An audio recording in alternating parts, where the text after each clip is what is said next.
देखो हम लोग पढ़ने जा रहे हैं बाह्य क्षेत्र में द्विध्रुव की स्थितिज ऊर्जा। सुन रहे हो जी?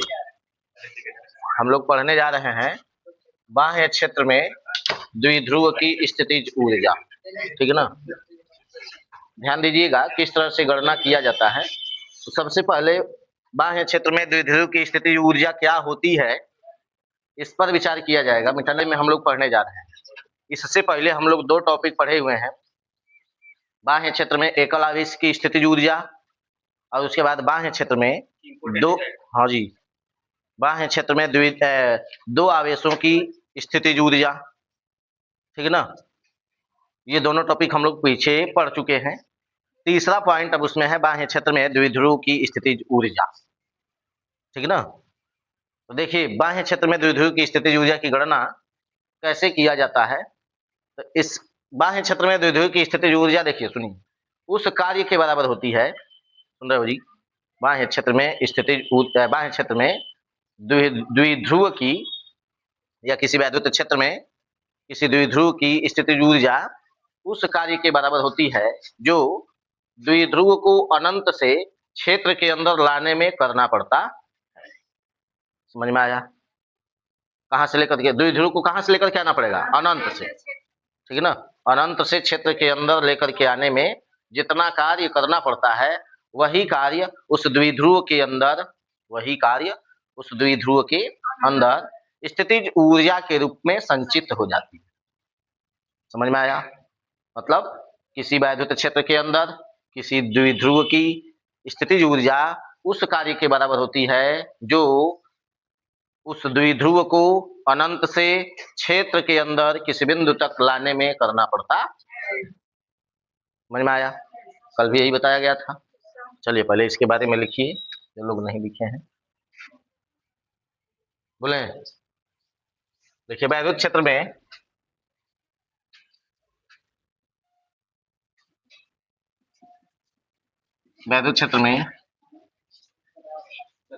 किसी द्विध्रुव की स्थितिज ऊर्जा उस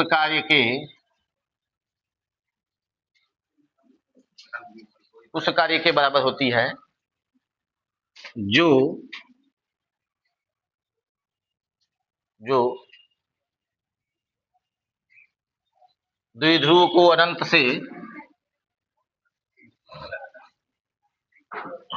द्विध्रुव को अनंत से क्षेत्र के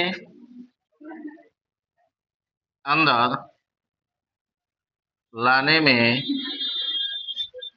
करना पड़ता है। देखो जी, एक लाइन में परिभाषा सिर्फ यही लिखा गया है कि बाह्य क्षेत्र में किसी द्विध्रुव की स्थितिज ऊर्जा उस कार्य के बराबर होती है जो द्विध्रुव को अनंत से क्षेत्र के अंदर चाहे क्षेत्र के भीतर, ठीक है ना, लाने में करना पड़ता है। अब सुनिए, अब इसके लिए हमें सबसे पहले क्या करना पड़ेगा? एगो बक्सा बनाना पड़ेगा ना जी, जिसमें वैद्युत क्षेत्र लेंगे और उस वैद्युत क्षेत्र के अंदर जो है हम किसी द्विध्रुव को लेकर के आएंगे। कहां से? अनंत से। ठीक है ना? सुनिए,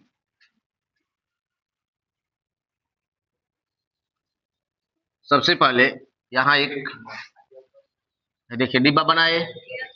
अब इस डिब्बे में हम क्या मान लिए?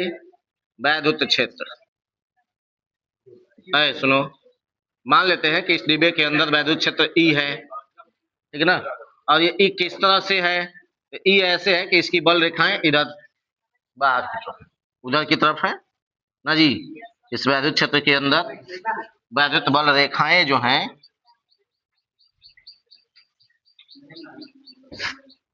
इस वैद्युत क्षेत्र के अंदर वैद्युत बल रेखाएं इस तरह से स्थिर की दिशा में है। ठीक है ना? अब इसके अंदर हेजा आवेश, दो आवेश ले रहे हैं, एगो माइनस क्यू आवेश और एगो प्लस क्यू आवेश। एक बिंदु ए है, एक बिंदु बी है, ठीक है ना। मतलब है द्विध्रुव बना रहे हैं, ठीक है ना, जिनके दोनों आवेशों के बीच की दूरी 2a होती है, आप अच्छी तरीके से जानते हैं, ठीक है ना। और इनका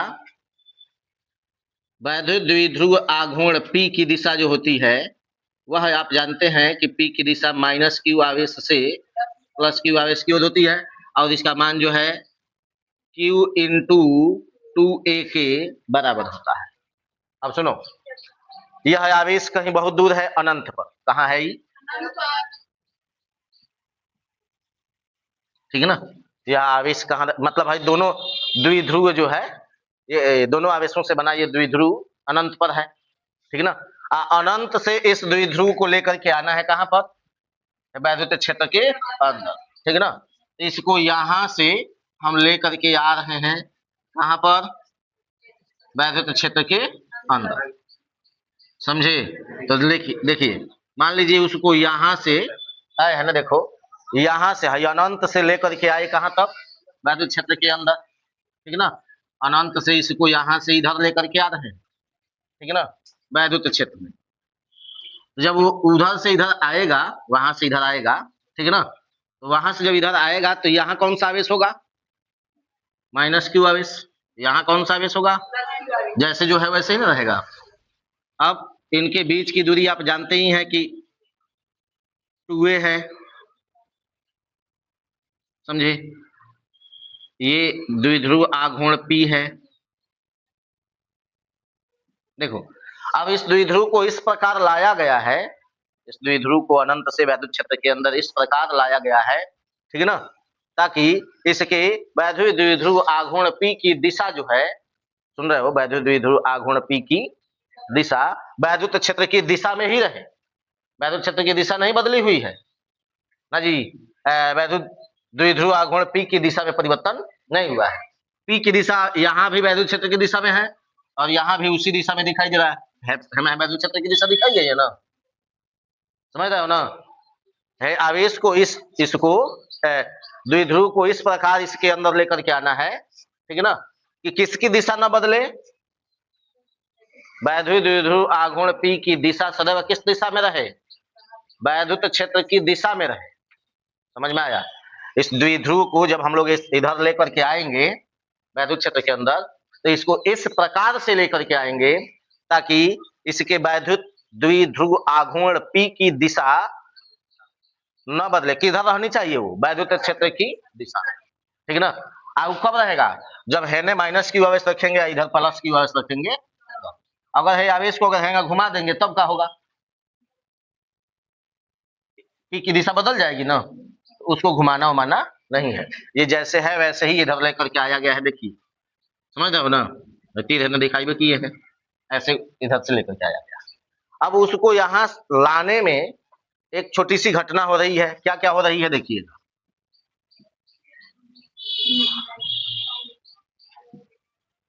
जब यह द्विध्रुव अनंत से वैद्युत क्षेत्र के अंदर आ रहा है, ठीक है ना, तो क्या दोनों आवेशों को बराबर दूरी चलनी पड़ रही है? नहीं, बराबर दूरी तो नहीं ना चलनी पड़ रही है। माइनस Q आवेश को, ध्यान देना, माइनस Q आवेश को प्लस Q आवेश की तुलना में 2a दूरी अधिक चलना पड़ रहा है। सुन रहे हो जी?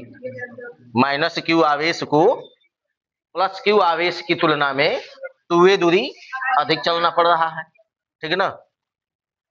ऐसा समझो, माइनस Q आवेश को प्लस Q आवेश की तुलना में 2a दूरी अधिक चलना पड़ रहा है। अब साथ में यहाँ पर और भी क्या क्या चीजें हैं, सुनो आए है ना। देखो जब इस द्विध्रुव को हम लोग इसके अंदर लेकर के आएंगे वैद्युत क्षेत्र के अंदर, हल्ला मत करो, देखो जब इस द्विध्रुव को वैद्युत क्षेत्र के अंदर लेकर के आएंगे तो वैद्युत क्षेत्र इन दोनों आवेशों पर अपना बल भी लगाएगा। सुन रहे हो ना? बनाना अभी रुको पहले। वैद्युत जब इस द्विध्रुव को हम लोग लेकर के आएंगे, सुनो अभी इसके बारे में पूरा लिखना पड़ेगा, यही जो समझा रहे हैं वही लिखना है। तो द्विध्रुव को जब हम लोग लेकर के आएंगे वैद्युत क्षेत्र के अंदर, तो द्विध्रुव प्लस Q तथा माइनस Q दो आवेशों से मिलकर बना है। तो वैद्युत क्षेत्र का एक गुण है कि जब भी उसके अंदर कोनो आवेश जाता है तो वह उस आवेश पर बल लगाता है। समझ रहे हो ना? वैद्युत क्षेत्र उस आवेश पर क्या करता है? बल लगाता है, ठीक है ना। तो जब इसको हम लोग इसके अंदर लाने का प्रयास करेंगे ठीक है ना। तो वैद्युत क्षेत्र इन दोनों आवेशों पर बल लगाएगा। सुन रहे हो जी, वैद्युत क्षेत्र क्या करेगा, इन दोनों आवेशों पर बल लगाएगा, ठीक है ना। अब उस बल की दिशा किधर से किधर होगी, उसकी दिशा, जब प्लस क्यू आवेश पर हम बल की दिशा देखेंगे तो प्लस क्यू आवेश पर लगने वाले बल की दिशा वैद्युत क्षेत्र की दिशा में होगी। प्लस क्यू आवेश पर लगने वाले बल की दिशा किधर होगी, वैद्युत क्षेत्र की दिशा में। देखो ये दोनों तीर एक के दिशा में है, ठीक है ना। इसका मान कितना होगा, Q इंटू ई के बराबर, प्लस में Q इंटू ई के बराबर। माइनस क्यू आवेश पर जब बल की दिशा देखेंगे तो उस पर जो बल की दिशा होगी वह वैद्युत क्षेत्र की विपरीत दिशा में होगी। सुन रहे हो, माइनस क्यू आवेश पर लगने वाले बल की दिशा किधर होगी, वैद्युत क्षेत्र की विपरीत दिशा में। तो इस पर जो बल लग रहा है उसकी दिशा इधर है, ठीक ना, है देखना। इस पर जो बल लग रहा है उसकी दिशा किधर है, विपरीत दिशा में है, ठीक है ना। तो F इजिकल टू माइनस में Q इंटू ई के बराबर, इसका मान होगा माइनस में Q इंटू ई के बराबर, समझे जी। इस बल का मान कितना होगा, माइनस में Q इंटू ई के बराबर। सुनो अब देखो इसमें क्या होगा, जब इस द्विध्रुव को अंदर लाया जाएगा तो कौना आवेश पर हम बल लगाएंगे, बाह्य बल किस पर लगेगा और वैद्युत क्षेत्र किस पर बल लगाएगा। सुन रहे हो ना, देखना प्लस क्यू आवेश पर जो बल लग रहा है उसकी दिशा किधर है, वैद्युत क्षेत्र की दिशा में ना जी, वैद्युत क्षेत्र की दिशा में। तो प्लस क्यू आवेश को वैद्युत क्षेत्र बल लगा करके अपने ही दिशा में होने ढकेलने का काम कर रहा है, ठीक है ना। लेकिन माइनस क्यू आवेश को क्या कर रहा है, वो अपनी ओर खींच रहा है, समझ रहे हो ना। माइनस क्यू आवेश को अपनी ओर आकर्षित कर रहा है, उल्टा है ना। वैद्युत बल की दिशा, वैद्युत क्षेत्र की दिशा उधर है और बल की दिशा इधर है। तो माइनस क्यू आवेश जो है स्वतः खींचे चला आएगा, माइनस क्यू आवेश स्वतः खींचे चला आएगा, मतलब वैद्युत क्षेत्र खुदे होकर के अपनी ओर खींच लेगा। लेकिन है प्लस क्यू आवेश पर हमें बाह्य बल लगाना पड़ेगा, समझ में आया ना। क्यों, क्योंकि इस पर जो वैद्युत क्षेत्र बल लगा रहा है उसकी दिशा किधर हो जा रही है, बाहर की तरफ, उल्टा दिशा में हो जा रही है, ठीक है ना। इसलिए द्विध्रुव को वहां से अंदर लाने के लिए, अनंत से वैद्युत क्षेत्र के अंदर लाने के लिए केवल किस पर बल लगाना पड़ेगा, प्लस क्यू आवेश पर। माइनस क्यू आवेश स्वतः ही खींचे चला, ठीक है ना। समझ में आया है, पूरा है चित्र है। पहले चित्र बनाइए,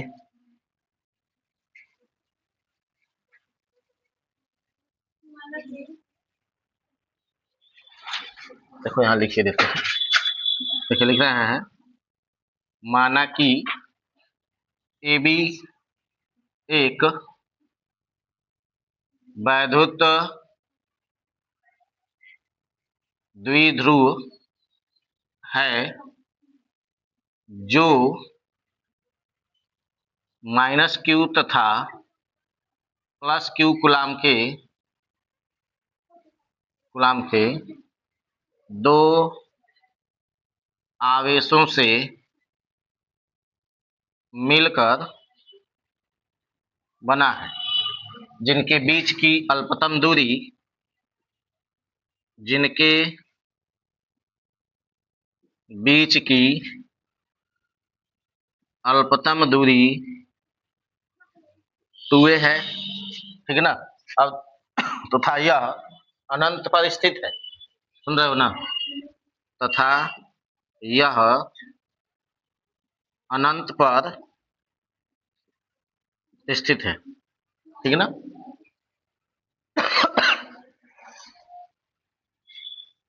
देखो द्विध्रुव की स्थितिज ऊर्जा ज्ञात करने के लिए क्या करना पड़ता है, इसको अनंत से वैद्युत क्षेत्र के अंदर इस प्रकार लाया जाता है, ठीक है ना।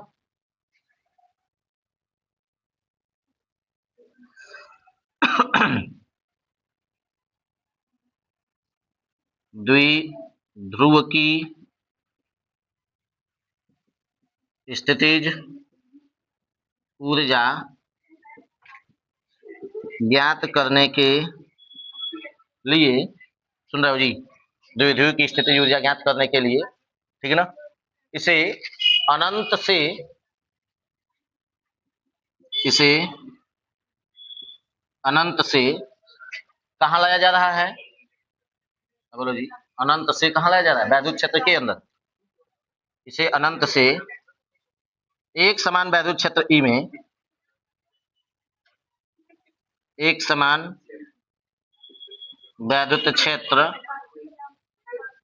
ई में एक समान वैद्युत क्षेत्र क्या कह रहे हैं, देखिए समांतर बल रेखाएं बनाए हुए हैं, ठीक है ना। तो एक समान वैद्युत क्षेत्र की वैद्युत बल रेखाएं समांतर होती है ना, तो इसलिए लिखा है एक समान वैद्युत क्षेत्र ई में इस प्रकार लाया जाता है, ई में इस प्रकार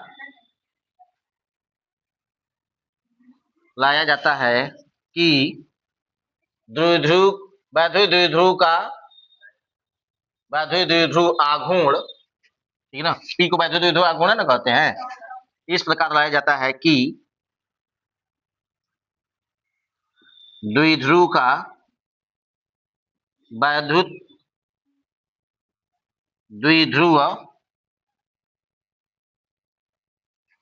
आघूर्ण P, ठीक ना, कैसे रहे, वैद्युत क्षेत्र की दिशा में रहे, ठीक है ना। P वैद्युत क्षेत्र की दिशा में रहे, ठीक है ना जी। पहले इतना लिखिए,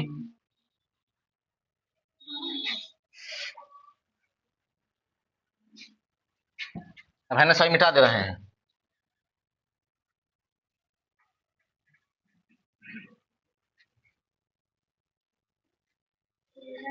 है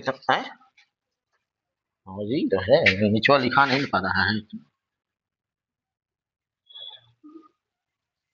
ठीक है ना। अब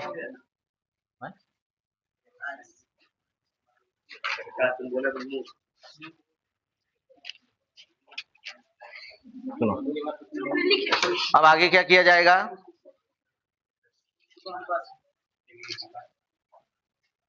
अब देखो, अब दोनों आवेशों पर बल लग रहा है, सुन रहे हो ना जी, ये दोनों आवेशों पर क्या लग रहा है, बल, वैद्युत क्षेत्र दोनों आवेशों पर बल लगा रहा है। प्लस क्यू आवेश पर जो बल लग रहा है उसकी दिशा किधर है, वैद्युत क्षेत्र की दिशा में, ठीक है ना। जबकि माइनस क्यू आवेश पर जो बल लग रहा है उसकी दिशा किधर है, वैद्युत क्षेत्र की विपरीत दिशा में, ठीक है ना। तो अब आगे इसके बारे में लिखना होगा, वैद्युत क्षेत्र ई के कारण द्विध्रुव के वैद्युत क्षेत्र ई के कारण द्विध्रुव के प्लस क्यू आवेश पर वैद्युत क्षेत्र ई के कारण द्विध्रुव के प्लस क्यू आवेश पर लगने वाला बल F बराबर कितना है, Q इंटू ई है, जिसकी दिशा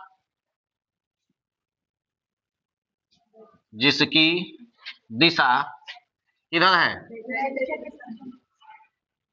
वैद्युत क्षेत्र की दिशा में है, तथा माइनस क्यू आवेश पर भी माइनस क्यू आवेश पर भी इतना ही बल, सुन रहे हो जी, माइनस का हल्ला मत करो, माइनस क्यू आवेश पर भी उतना ही बल लग रहा है, लेकिन उसकी दिशा किधर है, विपरीत दिशा में, ठीक है ना। माइनस क्यू आवेश पर भी उतना ही बल, इतना ही बल विपरीत दिशा में लग रहा है, सुन रहे हो ना जी। माइनस क्यू आवेश पर भी उतना ही बल लग रहा है,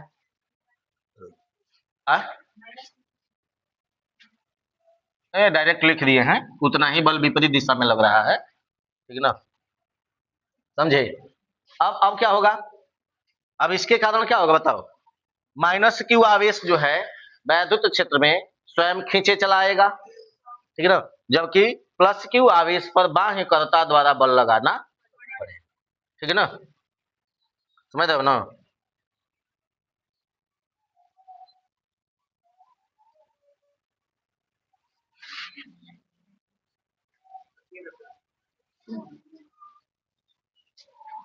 आगे लिखो, लिखने आगे लिखते हैं, इससे स्पष्ट होता है कि अनंत से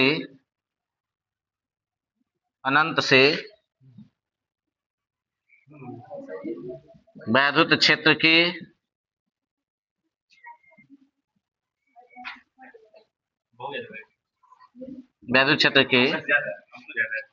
अंदर माइनस क्यू आवेश को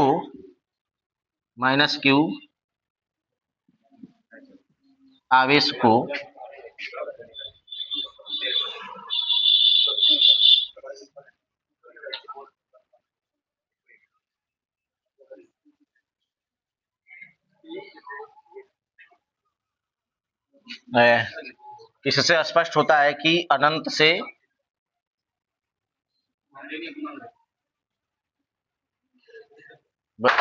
वैद्युत क्षेत्र के अंदर माइनस क्यू आवेश को लाने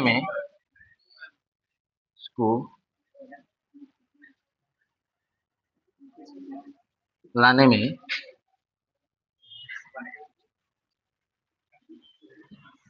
स्वयं वैद्युत क्षेत्र कार्य करता है, जबकि प्लस क्यू आवेश को लाने में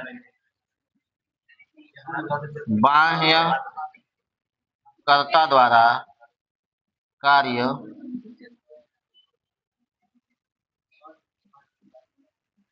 करना पड़ता है। सुनो जी, माइनस क्यू आवेश को लाने में स्वयं वैद्युत क्षेत्र को कार्य करना पड़ता है, जबकि प्लस क्यू आवेश को लाने में बाह्य कर्ता द्वारा कार्य करना पड़ता है। ठीक है ना। अब आगे क्या होगा, तथा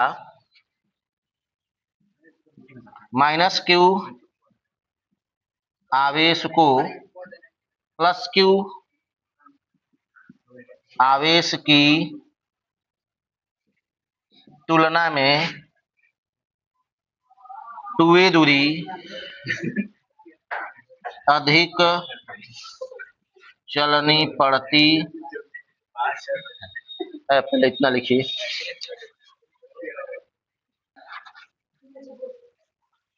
लिखो आगे। द्विध्रुव को अनंत से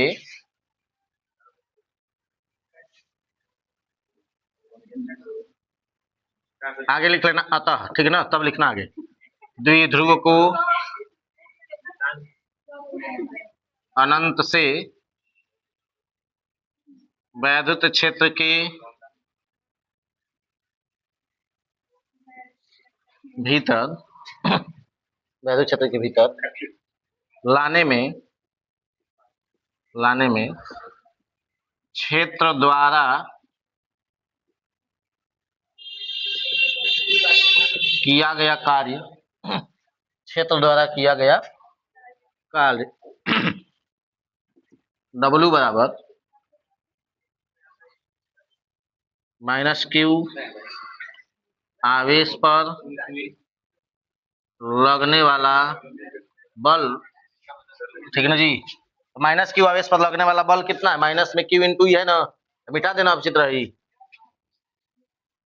माइनस क्यू आवेश पर लगने वाला बल माइनस में क्यू इंटू ई गुणे चली गई दूरी, समझे जी। तो माइनस में क्यू इंटू ई इस पर बल लग रहा था, और साथ में चली गई दूरी कितनी थी, 2a। तो W बराबर माइनस में क्यू इंटू ई, क्यू इंटू 2a को, सुन रहे हो जी, आए है ना, देखो क्यू इंटू 2a को अगर एक पास लिख लें, ठीक है ना, तो क्यू इंटू 2a क्या बन जाता है, P, ठीक है ना। क्या कहते हैं ओकरा के, वैद्युत द्विध्रुव आघूर्ण। तो लिखेंगे चूंकि वैद्युत द्विध्रुव आघूर्ण P इज इक्वल टू क्या होता है, Q इंटू 2a, समझे जी। तब एकरा जगह पद का लिख सकते हैं हम लोग, इसके जगह पर P लिख सकते हैं ना। अब माइनस में पीई हो जाएगा केवल, सुन रहे हो ना, माइनस में क्या हो गया, ई पीई। अब यह कार्य ही जो है, सुन रहे हैं, यह कार्य ही, ठीक है ना, किसमें संचित हो जाएगा, स्थितिज ऊर्जा के रूप में संचित हो जाता है। आगे लिखा जाएगा, यह कार्य ही द्विध्रुव में क्षेत्र के समांतर स्थितिज ऊर्जा के रूप में संचित हो जाता है, ठीक है ना।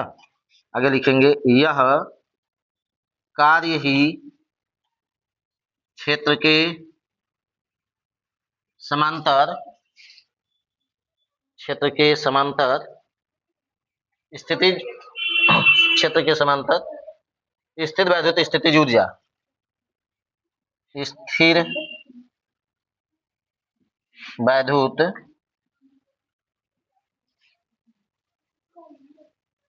स्थितिज ऊर्जा, एक नाम है यू नॉट, समझे जी, में संचित हो जाता है, अर्थात यू नॉट बराबर माइनस में पी इंटू पी, ठीक है ना। यहां तक लिखिए पहले। हो गया।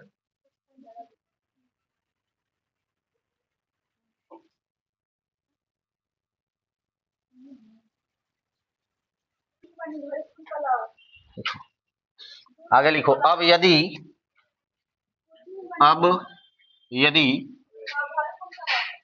वैद्युत द्विध्रुव को क्षेत्र के भीतर, वैद्युत द्विध्रुव